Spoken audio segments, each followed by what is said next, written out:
Ya, entonces el examen mental es fundamental en la entrevista clínica. Ustedes siempre les repito, insisto, que cada paciente es único, pero ustedes tienen que tener el marco teórico para, de acuerdo a nuestro paciente, si es un niño, un adolescente o un adulto mayor, entonces nosotros efectuar las preguntas necesarias, ¿no? Entonces,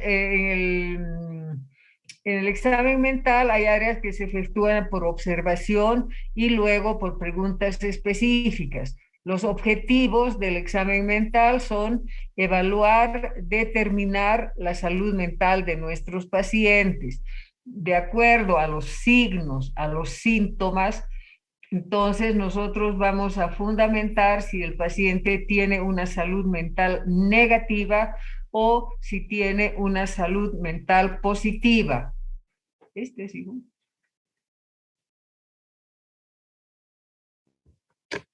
Bien, entonces en el examen mental nosotros lo primero que tenemos que ver es la conciencia. A ver, algunos de ustedes díganme cómo se evalúa la conciencia.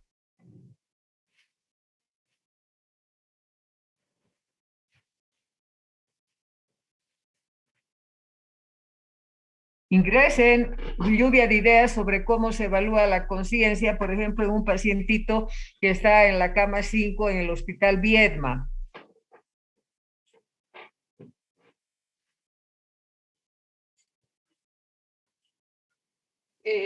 Por si está localizado en el ambiente donde está o si se orienta en donde está, creo. Ya, una parte de la conciencia es la orientación, doctora, muy bien, pero nosotros tenemos que ver si está despierto, si capta los estímulos y se interrelaciona con los internos o con el médico, ¿verdad? Bien. Entonces, puede ser que esté somnoliento con un estado de conciencia fluctuante o puede que esté en estado de alerta, bien despierto, bien atento y dice, pregunten doctor, pregunte, yo le voy a contar dónde me duele, yo le voy a contar cómo me siento. Ese sería un paciente que coopera, ¿verdad? Ahora, la psicomotricidad y conducta es a través también de la observación. ¿Qué movimientos realiza nuestro paciente? Pero los movimientos son secundarios al pensamiento y a las emociones, porque caso contrario es solo motricidad. Entonces, un pacientito que está deprimido, doctores, que no duerme, que está triste, que no quiere comer, que piensa que todo lo va a ir mal, ¿cómo será su psicomotricidad?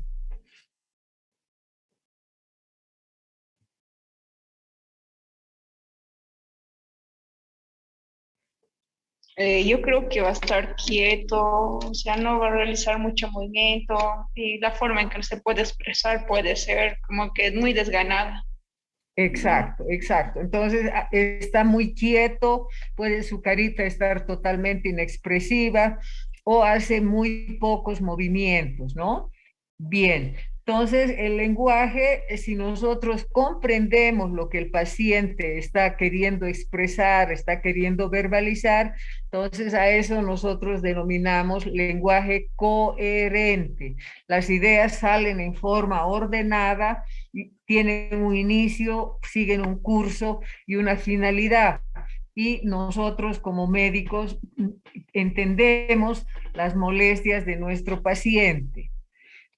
Ahora también puede haber otras situaciones que hay mucho desorden en las ideas, en la forma en que el paciente emite las ideas, reiterando. Entonces a eso se llama lenguaje incoherente. Eso se da en enfermedades mentales graves. Habitualmente en consulta externa no detectamos un lenguaje incoherente, ¿ya? Y si el paciente habla con respuestas muy breves, ¿no? Entonces nosotros a eso denominamos lenguaje lacónico, lacónico. ¿No? Uno le pregunta a don Roberto, ¿cómo se siente usted? No tan bien. A ver, explíqueme un poquito. No duermo, no, pero no da así ampliamente la información. Bien, entonces el lenguaje es el medio de comunicación, ¿no? Y a través de él nosotros vamos a saber el contenido del pensamiento. ¿Qué es lo que nuestro pacientito está pensando? Habitualmente nuestros pacientes tienen preocupaciones en relación a su salud física, preocupaciones en relación a la familia, que uno de los hijos no está queriendo estudiar, ¿no? Y puede haber también preocupaciones laborales, que tiene mucho temor de que lo cambien de sección o que los retiren, ¿no? Y también eso repercute en preocupaciones económicas, ¿no? Si no voy a trabajar así con los turnos que siempre me daban, entonces el dinero que voy a recibir ha de ser menor y eso influye. Esas son las preocupaciones, ¿no? El estudiante también puede estar preocupado porque él lee, pero no obtiene, digamos, la calificación óptima, digamos, ¿no? En secundaria, ¿cuánto es la calificación óptima? ¿De cuánto a cuánto va?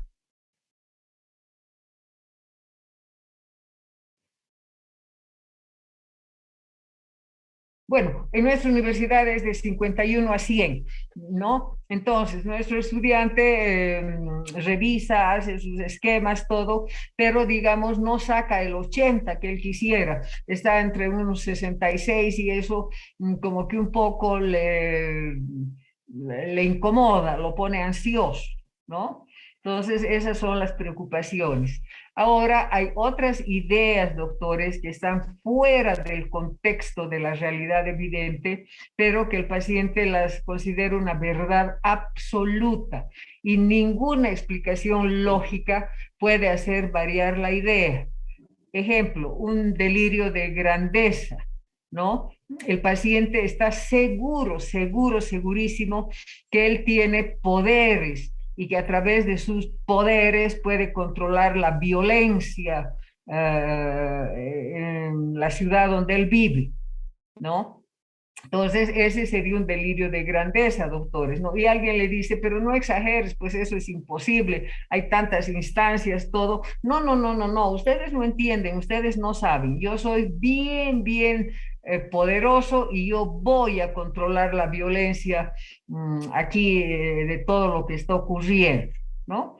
También puede haber delirios místicos, doctores, que se relacionan con la religión, ¿no? Entonces pueden decir aquí el año 2022 yo soy un representante de Cristo, ¿no? Me han enviado para que yo concientice, para que yo dé un poco de armonía a las poblaciones, ¿m?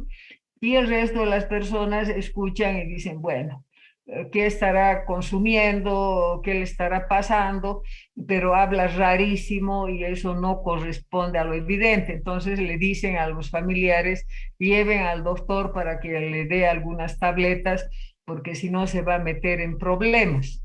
Ahora, las ideas sobrevaloradas, doctores, son ideas que vienen cargadas de mucha vitalidad, de mucha emoción. Ya creo que les he puesto ese ejemplo alguna vez, pero el paciente las reconsidera, ¿no? Y dice, no, no, no, no es una verdad absoluta, pues estoy exagerando. Por ejemplo, les puse el ejemplo de que Igor dice, todas las chicas de la Facultad de Medicina me aman, todas las chicas de la Facultad de Medicina están fijándose en mí. Y después se ríe y dice, no, no, no, no son todas, algunas, ¿no? Entonces esa sería una idea sobrevalorada, ¿no? Pero que admite duda.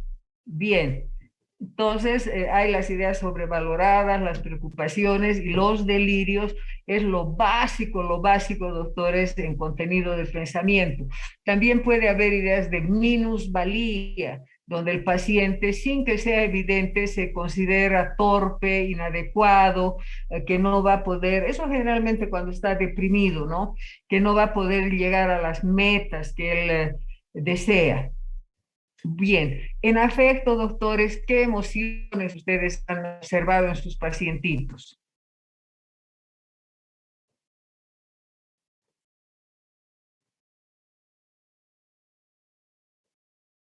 ¿Qué han podido observar?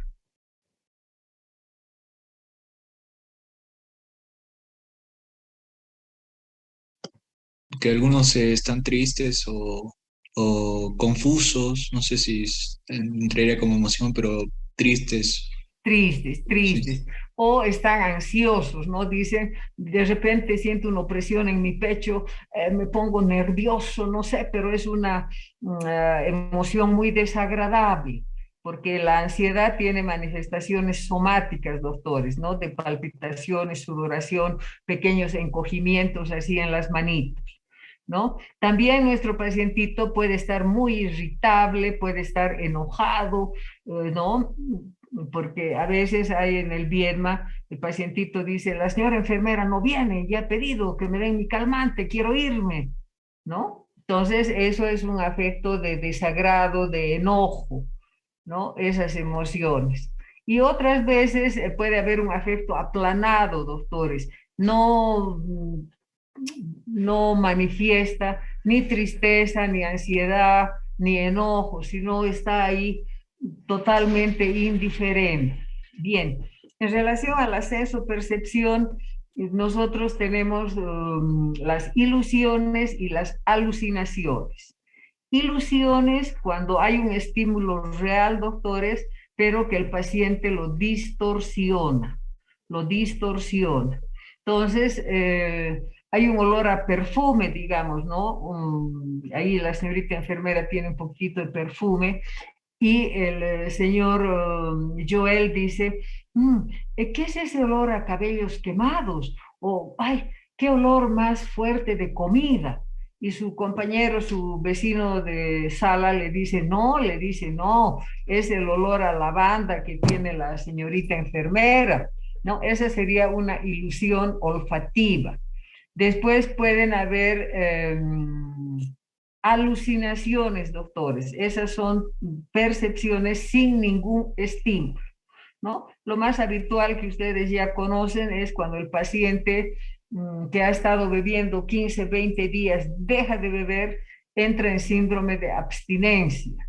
Entonces puede, estando solo, escuchar voces que lo critican, que le dan órdenes. O puede ver también las alucinaciones visuales, donde puede ver que a la sala del Hospital Viedma está entrando un rebaño de ovejas, por ejemplo, ¿no? Y dice, saquen las ovejas de aquí. Y les vuelvo a repetir, el que está en la cama contigua le dice, cálmese, no está entrando ningún tipo de animal aquí. Entonces tocan el timbre y llaman a la señorita enfermera para que avisen al médico de guardia que el pacientito está teniendo esas alteraciones de su senso percepción. Bien, entonces son ilusiones, alucinaciones.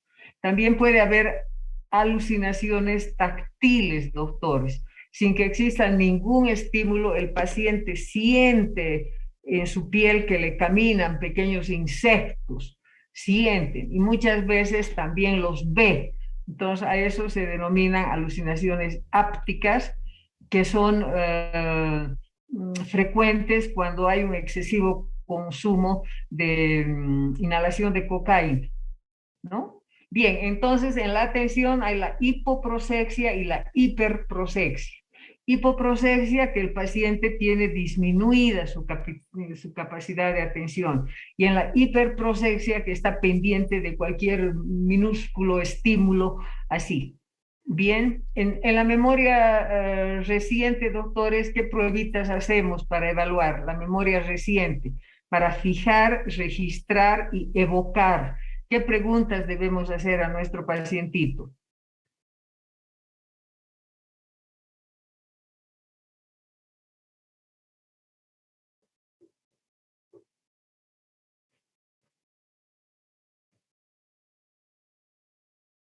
Siempre para hacer las preguntas de memoria se le dice, ¿no? Señora María Luisa, todo lo que usted ha mencionado en relación a los problemas que está teniendo. Ahora nosotros queremos hacerle algunas pequeñas preguntas. Le voy a dar una serie de números y después de un momento le voy a preguntar.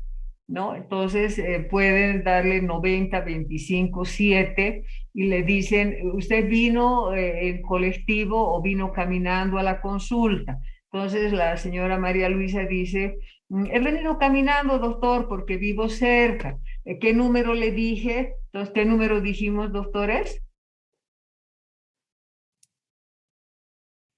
90, 25 y 7. Exacto, correcto, ¿no? Entonces, ha podido registrar, fijar y evocar. Si fuera un pacientito mucho mayor o que está muy desatento, entonces probablemente solamente daría un número. También se puede dar nombres, doctores, ¿no? Bien, en la memoria remota, a través de toda la historia, de todos los datos, ustedes ya en forma indirecta la han valorado. Por ejemplo, el paciente dice qué año salió bachiller, cuándo nació su último hermanito, si ha viajado en diferentes fechas a diferentes lugares. Entonces, todos esos eventos del pasado, les repito, indirectamente ya dan la valoración de la memoria remota.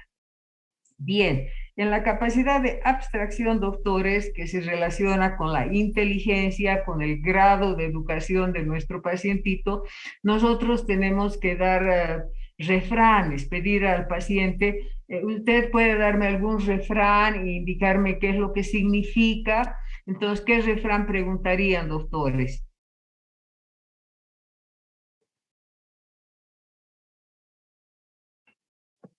El que madruga y esperar que termine la frase. Ya, al que madruga, Dios le ayuda, perfecto, ¿no? Entonces, ellos explican y dicen, si nos levantamos temprano, tenemos tiempo en nuestro trabajo y nos va bien. ¿Algunos otros refranes?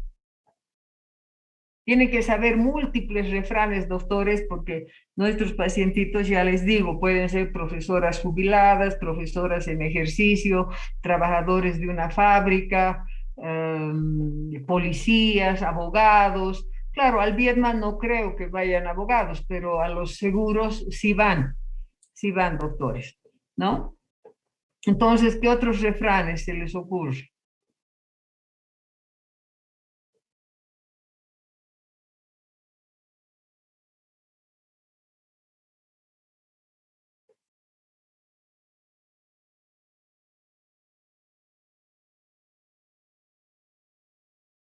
Al que a buen árbol se apoya o se arrima, buena sombra le cobija. ¿Qué querrá significar eso, doctores?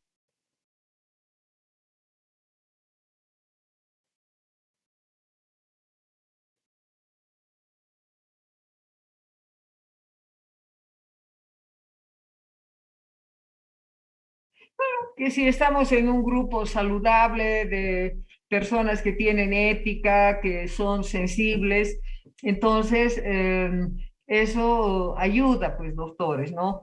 Y otros, lamentablemente, también se unen a grupos muy violentos y pueden tratar de repetir esas conductas no saludables, ¿no? Bien, entonces también en los refranes hay que evitar que sean así algo que el paciente pueda interpretar como que es un rechazo o como es un cuestionamiento, ¿no? Muchas veces les he dicho, aunque la mona de seda se vista, mona se queda, ¿no? O algo parecido. Entonces, eso no podemos preguntar, que interprete una muchacha que está muy pendiente de su apariencia física o que ha estado muy gordita y que está queriendo bajar de peso para verse mejor, ¿no? Bien, entonces la inteligencia ya la hemos valorado indirectamente a través de la abstracción. Las similitudes también, doctores, es importante. ¿En qué se parece un hombre y una mujer?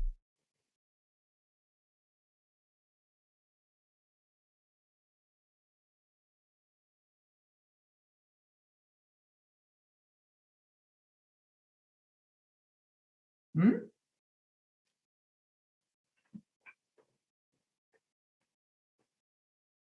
Que ambos son seres humanos. Perfecto, doctor. Ambos son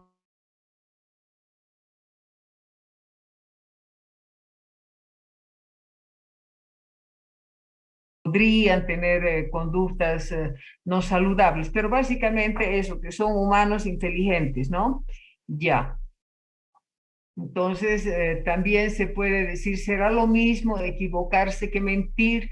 ¿Cuál es la diferencia? Eso le podemos preguntar a una profesora, a un abogado. Entonces, ¿cuál podría ser la posible respuesta?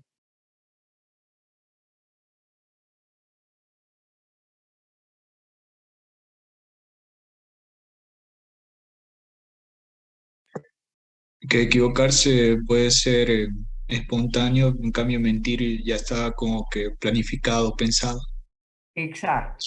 Equivocarse puede ser por falta de información, ¿no? Y mentir, como usted dice, ya es algo planificado para obtener alguna ganancia secundaria, ¿no? Alguna ganancia secundaria. Bien.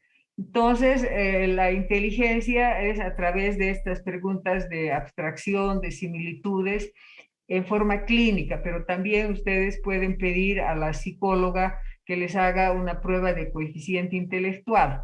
Entonces, 70 es limítrofe, doctores. Ustedes tienen un coeficiente intelectual de 100, 110, porque han logrado ya estudios superiores, ¿verdad? Y también menos de 70, entonces ya se considera como una disfunción en el área cognitiva. Ya no se dice retardo mental leve, moderado y grave, sino disfunción en área cognitiva. Entonces, si alguien tiene un CI, un coeficiente intelectual de 50, entonces probablemente ha de tener algunas dificultades en el aprendizaje, ¿no?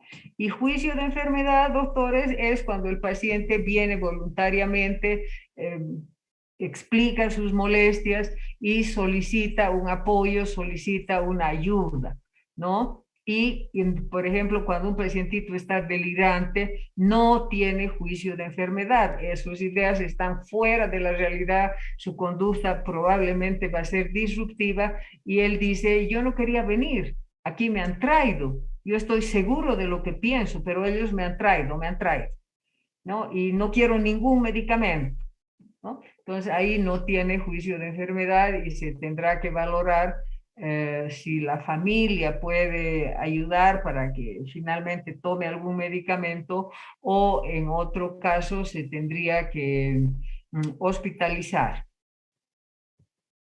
Bien, entonces en cuanto a los ejes, el primer eje se refiere a todo lo de salud mental, es el eje 1. El eje 1 es salud mental, ¿no? Creo que aquí está un poco mal esto de los ejes. Bueno, el eje 1 es salud mental, doctores. Entonces, lo que ustedes han dicho, síndrome depresivo, trastorno ansioso, dependencia por consumo de alcohol, intento de suicidio, dependencia y consumo de inhalantes, clefa, ¿no? Todo lo, demencia también, que sería la pérdida progresiva e irreversible de las facultades cognitivas, ¿no? En el eje 2 está la personalidad, ustedes ya saben, personalidad paranoide, histriónica, narcisista, obsesiva, dependiente, ¿no? Eso ustedes ya buscan y cada trastorno de personalidad tiene 8 criterios. Ahora hemos dicho que hay diferencia. Perfil de personalidad es la forma que habitualmente una persona reacciona, se comporta y actúa y el entorno observa.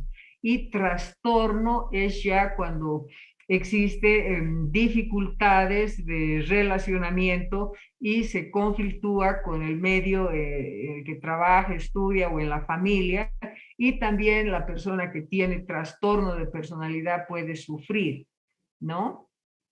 Bien. En el eje 3 están los problemas somáticos, pero como diagnósticos, doctores, no se ponen síntomas, ya saben eso. Entonces, hipertensión controlada, diabetes en estudio, dermatitis tópica, conjuntivitis, ¿qué otros diagnósticos así para el eje 3 podrían ser?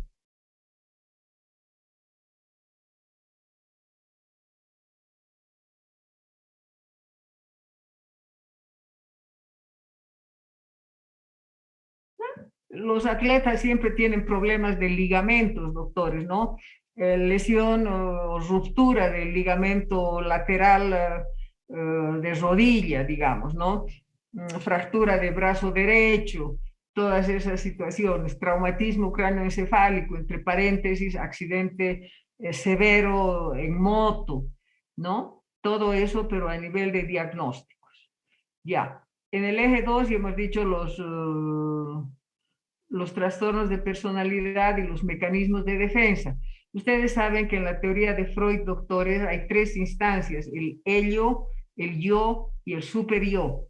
En el ello, según la teoría de Freud, están todas las pulsiones que requieren satisfacción inmediata, ¿ya? El ello funciona en base al principio del placer.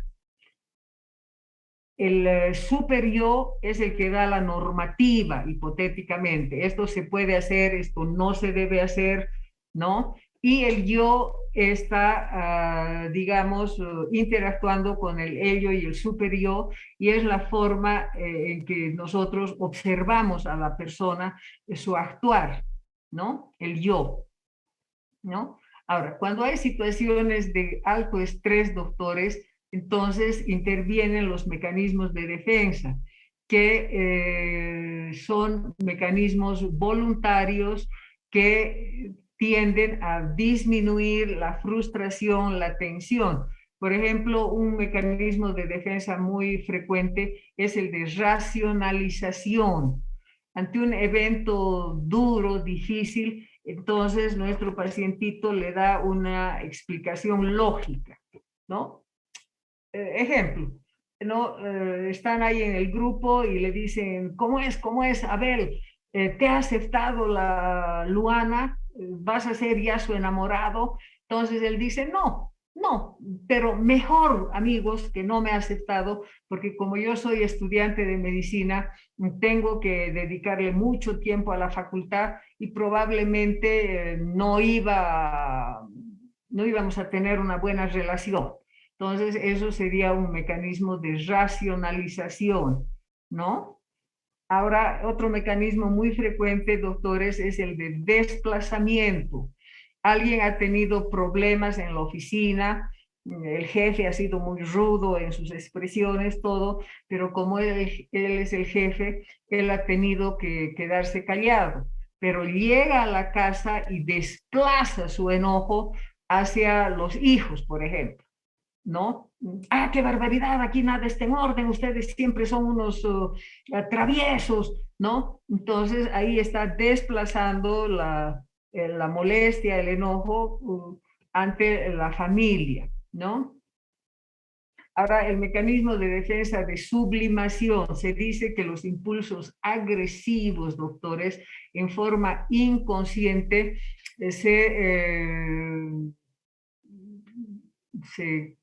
¿cómo diríamos? Derivarían en actitudes positivas, ¿no? Por ejemplo, una persona que es bastante agresiva y enojona se da cuenta, entonces a través del deporte, doctores, a través del deporte desplaza esas emociones y logra un equilibrio, ¿no?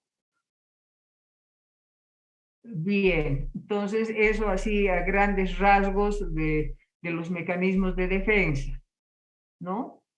No, aquí qué ha pasado con mis...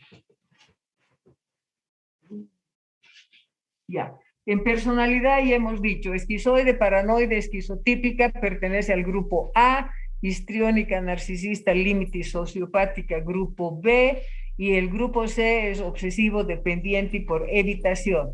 Entonces, en el DSM-4 se tiene que buscar ahí y están 8 criterios. Si existen 5, ya califica para determinada personalidad.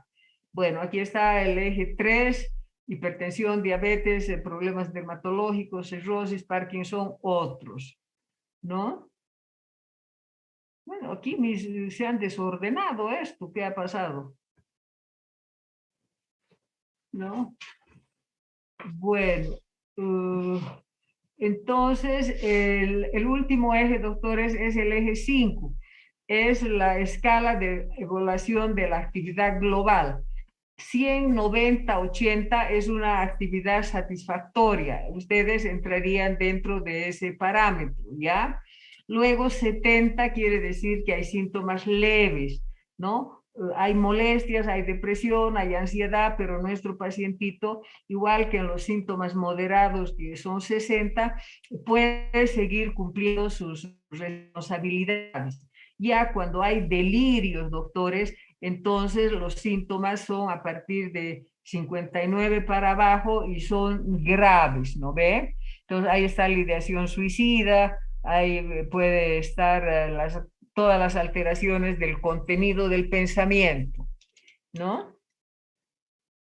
En las ideas delirantes,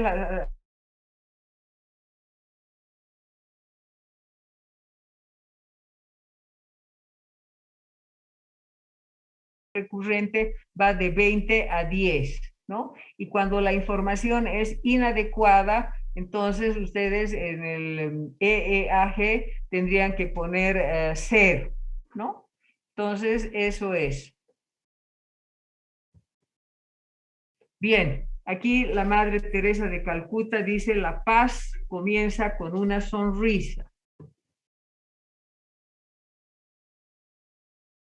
¿Algún aporte, alguna pregunta?